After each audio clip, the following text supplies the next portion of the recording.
Good morning on this Sunday, January 28th, and welcome to the Georgia Gang. Former President Donald Trump joins in the motion to dismiss Fulton District Attorney Fani Willis and one of her special prosecutors in the 2020 election interference case. Also, Georgia lawmakers pass a bill that defines anti-Semitism as a part of the state's hate crime law. And in a federal courtroom, a computer science expert demonstrates how he says he can rig Georgia voting machines. Melita, Phil, and Theron Janelle are all here. The debate and discussion begin right now. From the Fox 5 studios, the Georgia Gang starts now. Donald Trump's attorneys formally asked that Fulton DA Fani Willis be disqualified from the election interference case, arguing she, quote, inappropriately injected race into the case. At the center of all of this, two key decisions made by the DA. The first was hiring a special prosecutor with limited criminal felony experience, whom court filings say Willis is also dating. The second decision, responding to those allegations in a public speech by claiming racism.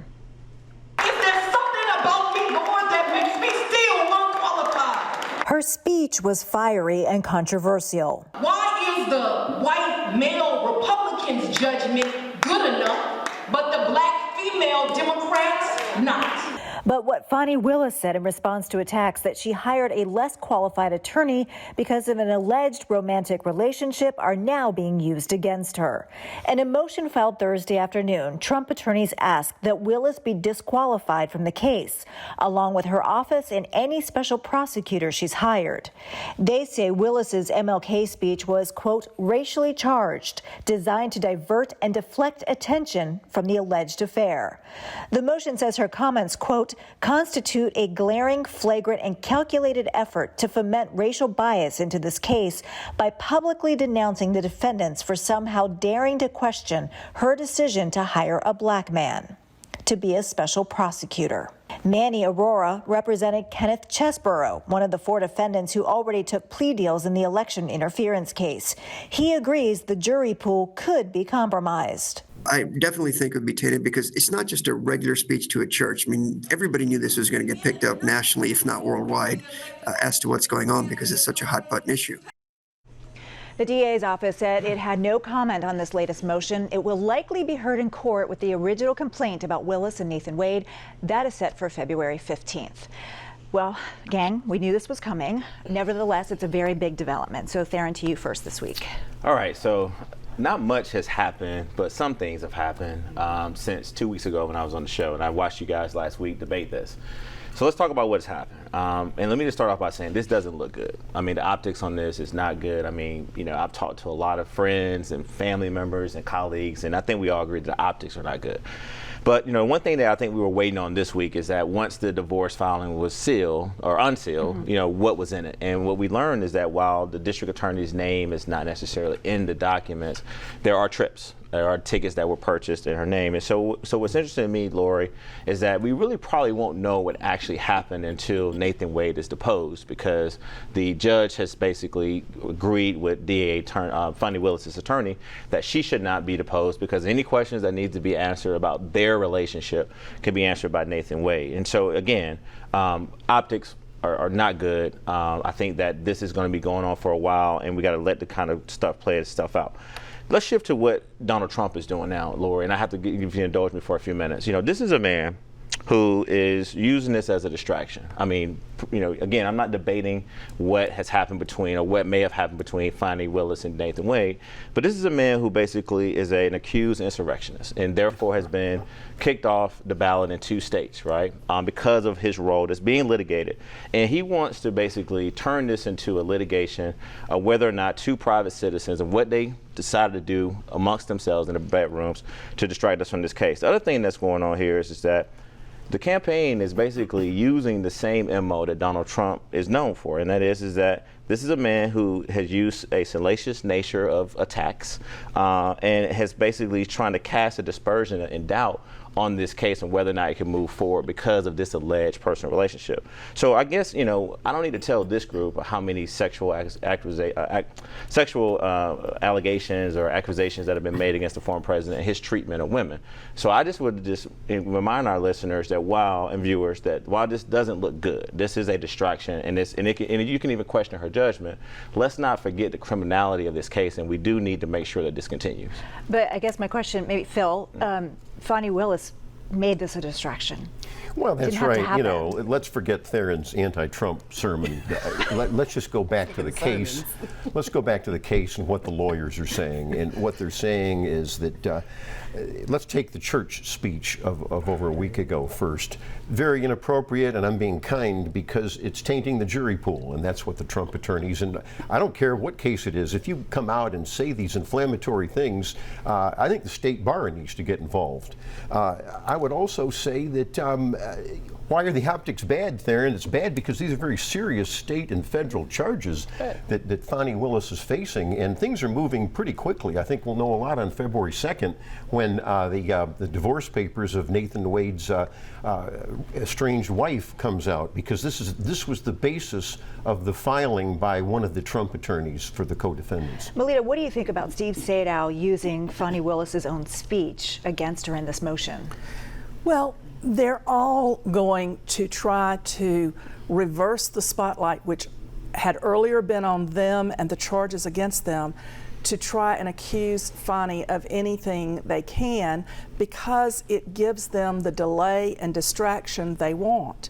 You know, every headline about Fani Willis is not a headline about the twice impeached former president and his co-defendants. It's not about the 98-page indictment and everything that was in the pattern of 161 actions outlined in that indictment.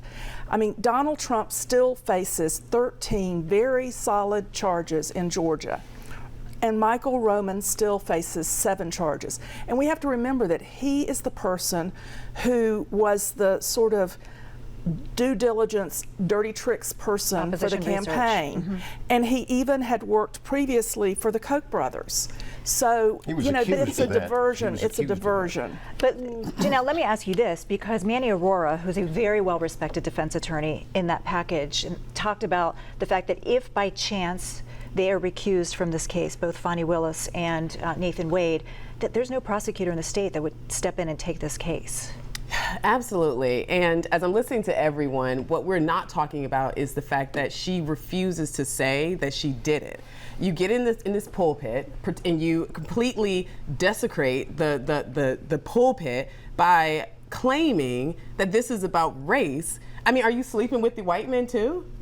That's my question. Because if you're going to say this is about race, then you have to show that you've done the exact same things with the white people that you did with the black man, and we're singling out the black man. So that right there is already silliness. Secondly, this whole thing is not criminal, because I know you mentioned the criminality of things. There's nothing criminal about the president and what she's saying that he alleged did. There was nothing criminal. He alleged, said that he wanted to make sure that this election was done correctly.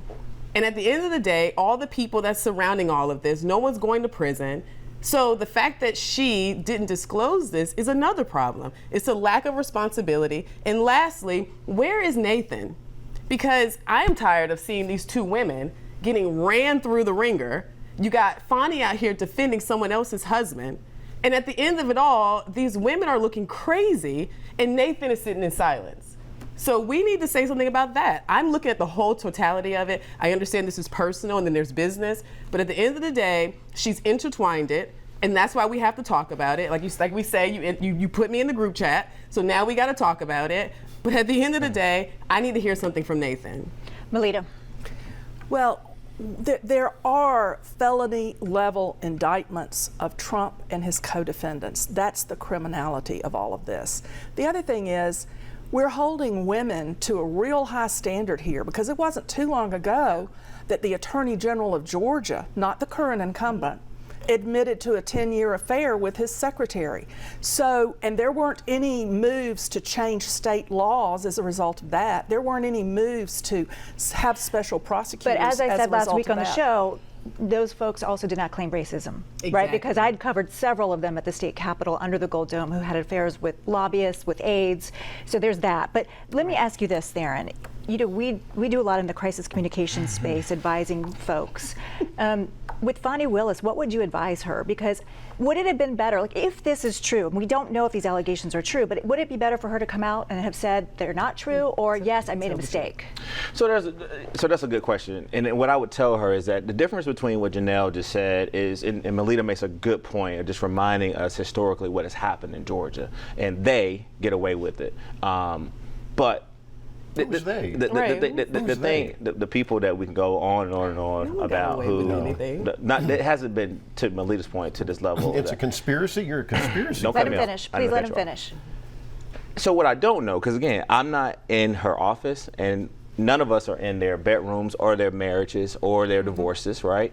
So we're all, it's all speculative, right? And what the bank records showed you, Lori, to your point, is that he paid for trips, and it's speculative. But whether or not it's factual, to your point about where's Nathan, he's going to be deposed and he's going to answer those questions. So what I've advised her to do, look, Lori, you know me, and you've taught me this. You got one or two opportunities, right? When it first comes out, you can jump right on it, and you got to have a long-term strategy, and you got to say whether it's true or not. She didn't do that. Because I think that she's a district attorney, and because there's so many legal elements to whether she says something. Because look at what's happening in the church right now. The Republicans have taken a speech that she made in a church that I'm sure she was already scheduled for before all these allegations broke, and they're using her words against her. So now I think her PR team is like, okay, whatever we say, whatever we do, you got to understand that now you have a motion to try to remove you. Now the other thing I want to say really quickly, the legal experts I talked to is that, again, this looks bad. I don't, y'all not putting words in my mouth. I'm not saying this is okay. This is a distraction. It's probably definitely a poor judgment on both of their parts. But whether or not it's illegal and unlawful and would she be removed or he be removed from the case, the legal experts I talk about say that, look, the judge is going to have to make that decision. On February 15th. It's not just Republicans. We have to say this. Not just Republicans. We got bloggers. I mean, Tasha K is talking about this. It's not just, this is a national topic that's being talked about, and there's a lot of Democrats that are also upset about this as well. 20 seconds. Right. That's right. There's a lot of Democrat lawyers that are saying the same thing that the Republican lawyers, the Trump lawyers are. The point is that was taxpayer money used in all of this? We will find out. You forgot to mention that part with these trips.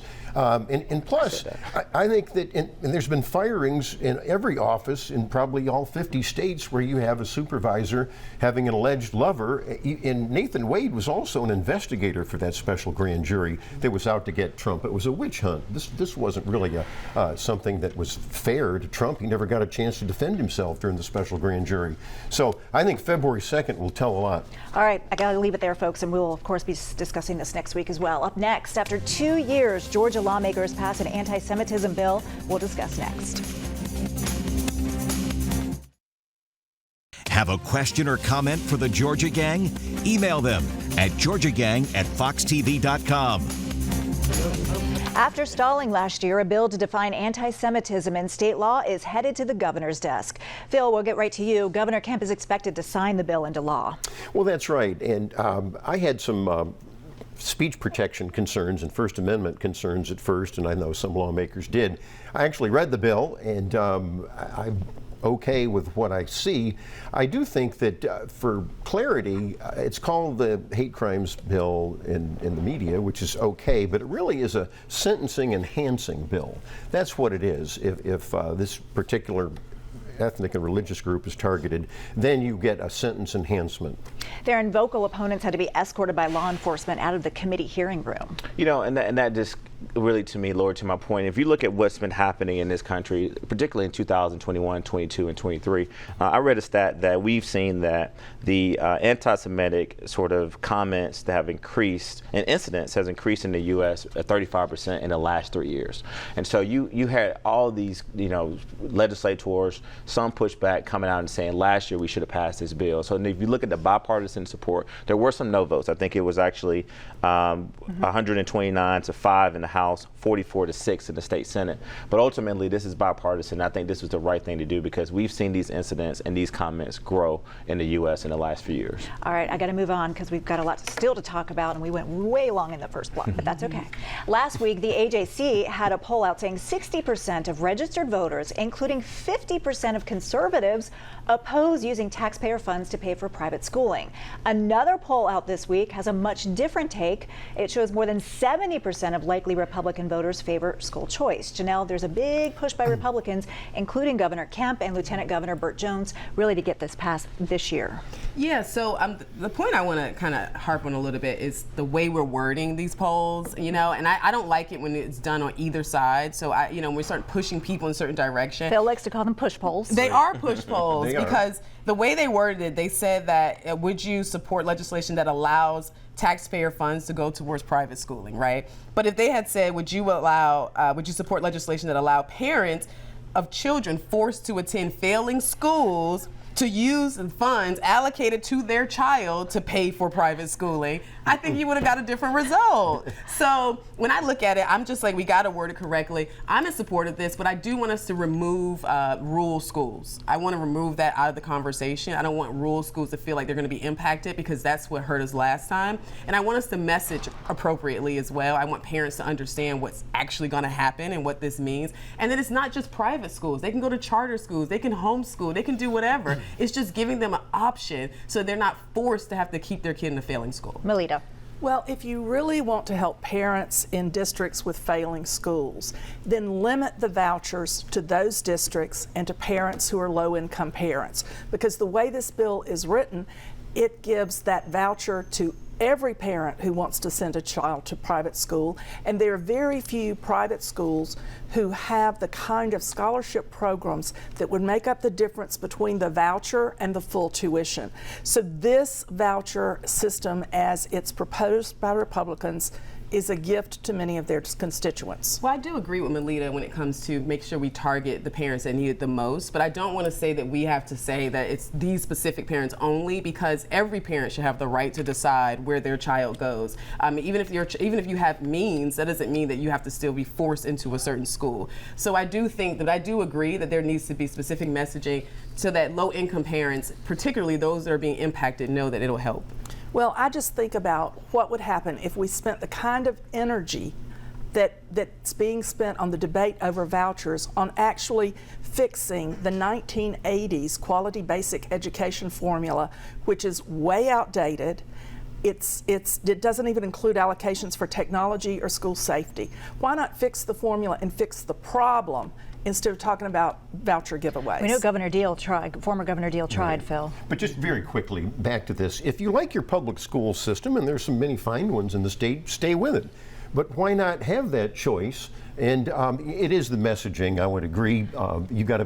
But I will say this, if there are kids in failing schools in the Atlanta public school system, sadly, you've got, for example, third graders that can't read English. Teachers tell me this. You got to get them out of there. So I think let's try it, and you can always amend it.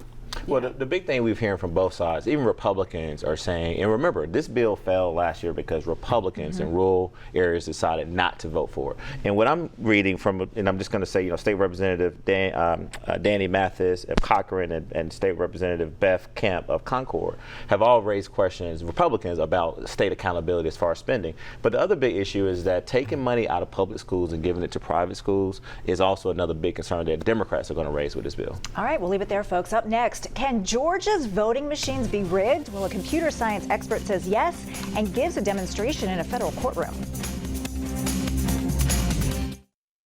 Join the discussion on the Georgia Gang Facebook page and watch past episodes on the Georgia Gang YouTube channel. An interesting demonstration in federal court as a computer science expert demonstrated how he says he can hack into Georgia's voting machines. This was an interesting demonstration to read about. Phil and Melita, I know you've been very critical of these machines. Want to get your thoughts? Well, who wants to go first? Well, we had to have this evidence presented, and we're talking about the ballot marketing machines and the software for what we have for the Dominion. And Melita and I have been talking about this basically on the show for I don't know how long. We do have to, if there's malware, let me just take one aspect of this. If there's malware, you have to have anti-malware. And so for the life of me, I don't understand why there's been some resistance by the Secretary of State's office, which oversees all elections. And this trial has been going on for what, 7 years now? Finally, we're getting some evidence. Right, and the plaintiffs have wrapped up their case, and so now we'll see the state's defense. But this is, in a way, tied to the Fani Willis case because the Coffee County software breach is mentioned 50 times in those indictments. And what a difference it would have made if the media had covered this trial in the way they've been covering the allegations. That's what I mean by distraction. But it's going to be very interesting to see what the judge rules in this case. And of course, the plaintiffs are saying hand-marked, scannable paper ballots is our best defense. And the thing is, Georgia's one of the few states where the whole state uses the same voting system. Most other states use a patchwork kind of system. Ooh, okay. I don't want the Scantrons. I mean, that's my, okay. Do I think this is something we need to be concerned about? Absolutely, 100%. I think every aspect of technology can be hacked at some capacity. Now, pulling, voter cards out of your pocket and switching them and going behind machines and changing cables and all that stuff, to me, this is why we need to have people watching, why we have good poll watchers. I personally think we need to have an attorney on site while we're there. Do I want to go 100% paper? I've said it, I don't. I'm concerned about that, and part of that is because I debated Kathy Willard a long time ago when we first started talking about the absentee ballots, right? Remember President Trump was saying this is going to be a problem. This is going to be a problem if we have drop boxes and absentee ballots everywhere. And even Kathy agreed and said, from the Democrat perspective, there are people who can't afford stamps and can't get to printers. And we had that debate. And the next thing you know, it flipped around and now they're all in support of it. So I'm wondering how this is going to all shape out. I don't want to give people any more opportunities to cheat. I think paper ballots may initiate more opportunities to cheat. I need to see more information around it. But so I figure if we can tighten this up, I think it's good that we're looking into this. I just don't want to eliminate technology 100%. And then there's the use of the QR code. QR code. Should we do that? Should we not do that? The judge even says that's not good. I don't like the QR Darren, code. real quickly. Yeah, I just think, look, we better get it together because if these voting machines are not good, and I think a lot is coming out in this trial, we're going to be in for a long year of doubt and protests and people basically claiming that the elections were stolen. So I don't want to go through that anymore. From both sides. Yeah. Moving and switching gears here, Dexter Scott King died peacefully in his sleep at his home in California on Monday after a 3.5-year battle with prostate cancer. The 62-year-old was the third child and youngest son of Coretta Scott King and Dr. Martin Luther King Jr. Quite a loss and a shock to many of those who didn't know he was this sick, Theron. The King family have lived their life so public because of the role that Martin Luther King Jr. and Coretta Scott King played in not just the civil rights movement, but just all the different things they did for human rights and just, for peace in this country. So these children have always been in the public spotlight. And so privately, Dexter King has always been very private. I think a lot of people didn't know that he was battling prostate cancer. And so his legacy and the King legacy will live on. And I just want to offer my sincere condolences to him. And I've only had a chance to meet him a couple times, but a very, very kind soul, and always tried to uplift his father and his mother's legacy. A beautiful tribute. We'll leave it there then. Thanks. Coming up, winners and losers. Stay tuned. Time now for the week's winners and losers. All right, big shout out first to Steve McElroy. I met his wife Joni this week in Doraville. They are very big fans of the show. And to Doraville Mayor Joseph Geierman. I worked with him this week on his State of the City video. Lots of really cool and exciting things happening in Doraville. So, Theron, over to you. All right, I'm going to go quickly. So, State Representative Pedro Marin in Gwinnett County, I've known Pedro for a long time. He's decided he's going to retire from the legislature after 22 years of service. So, congratulations to him. Also, Sandra Williams. She's my auntie through marriage. She's the president of the Atlanta North Georgia Labor Council, first woman in this role and doing a great job.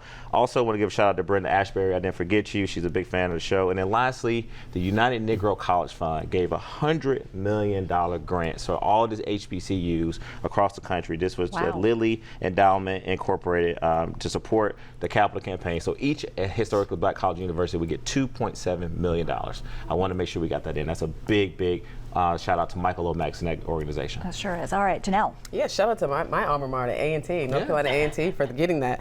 And also, I want to shout out Clean Eats Norcross. I don't know if y'all have ever tried Clean Eats, but it's my fast There's food. one in Sandy Springs. Isn't it good? Oh my good. gosh. So they have a healthy food challenge.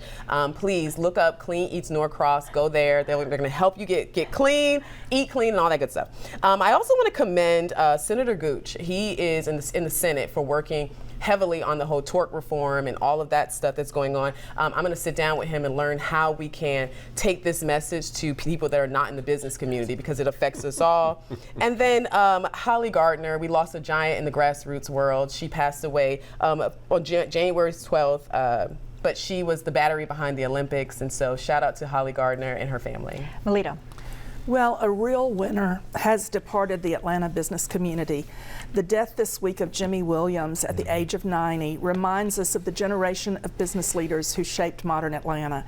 He was not only the former president and CEO of SunTrust, he served decades on the Coca-Cola Corporation board, and he was chair of the Woodruff Foundation. So he wielded power in a very strategic way. Phil. Just have one winner this week. It's Governor Brian Kemp. He has stepped into where America is a loser, and that's with the illegal alien invasion that's been going on. Over 8 million people coming in under Biden, and he is standing with Texas.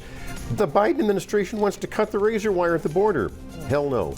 All right, we'll leave it there, folks. Undocumented. Thank you. Thank you for a good show. Thank you all for watching. We will see you again next week. Make it a good one.